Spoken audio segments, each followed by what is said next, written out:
So, how was your first day driving? It was cool. I was very good. You know naman na I nailed it because, as usual, I'm a fast learner. Very good. Saan banda? Good job. I knew you'd be good at it. Keep it going and soon, your brand new baby will be on your way. You're so sweet. I love you forever. I love you, sweet sugar plum. Baby, wait. The instructor's here already, so I'll just talk to you later, okay? Bye-bye. Bye. Bakit ngayon ka lang? Sorry naman, nag-CR lang eh. Okay lang? Hindi, late ka. Ayoko nang nalilate. Sa susunod, hindi na yan pwede. Lalo na today. Puyat ako, galing akong shift. Gusto ko makauwi agad at makatulog.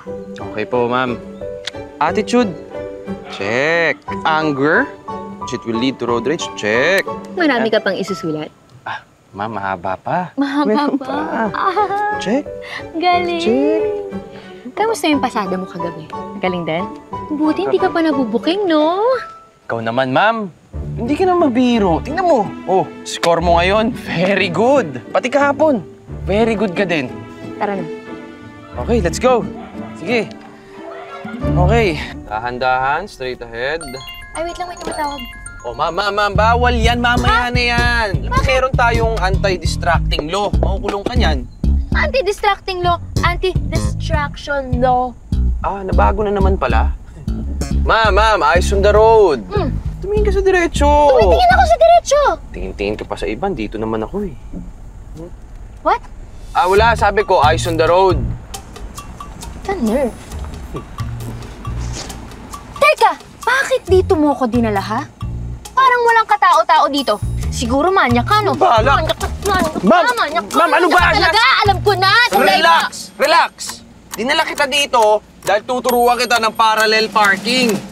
Ay, sakit ah. Sabi ka naman. Para di ka nahapas. Doon, yan. Tapatan mo yung kotse na yun. Onte. Yan. Perfect. Okay.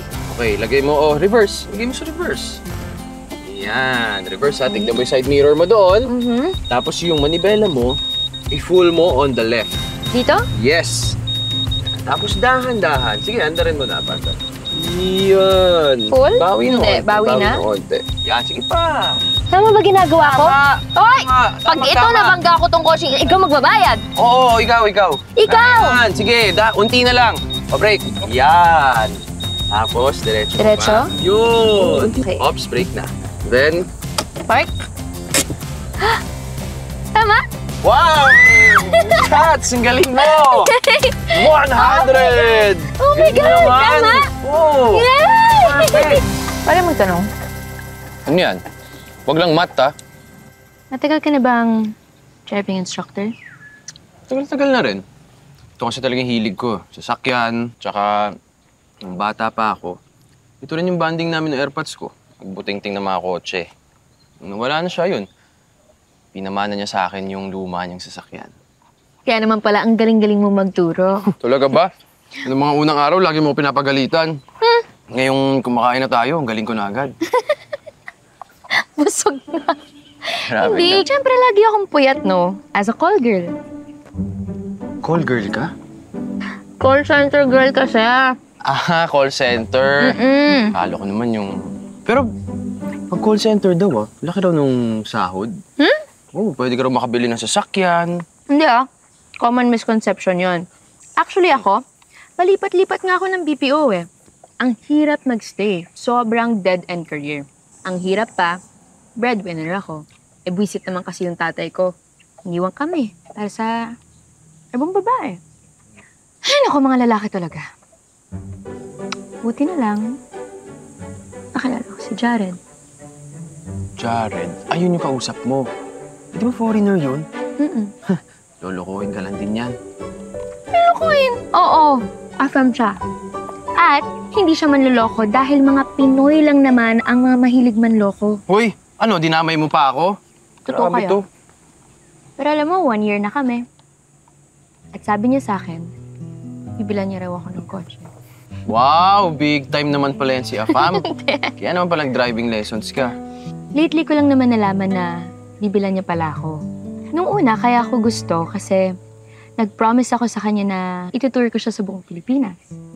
Drive ko siya. Sana all. Mahal na mahal mo naman pala eh. Medyo. Slight. Kasi naman wala, di ba? Sa dami-dami ng kapalpakang nangyayari sa buhay ko, at least kay Jared, sigurado ako. At least with him, I know that he can give me a bright future.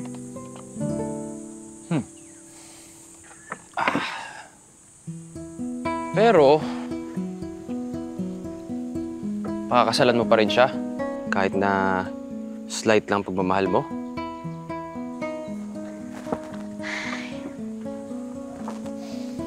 Alam mo, matututunan ko rin naman siya mahalin eh. Bilis naman ako ma-in love. Talaga ba? Buti sa akin, hindi ka agad na in love. Wow ah! 4 na araw pa lang tayo nagkikita, no? Kahit ilang araw pa yan. At least ako, nakikita mo ako sa personal. Yung afam na yan, malay mo, pandak lang pala yan o naka-wheelchair pa. Baka may pagtulak ka pa niyan eh. Oh, hi! 2024 na, nang di-discriminate ka pa rin.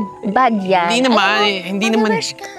Hindi naman ganun ang ibig ko sabihin. Biro lang naman yun. Hindi naman. Pero bahala na. Ang importante, kilala ko yung pagkatao niya.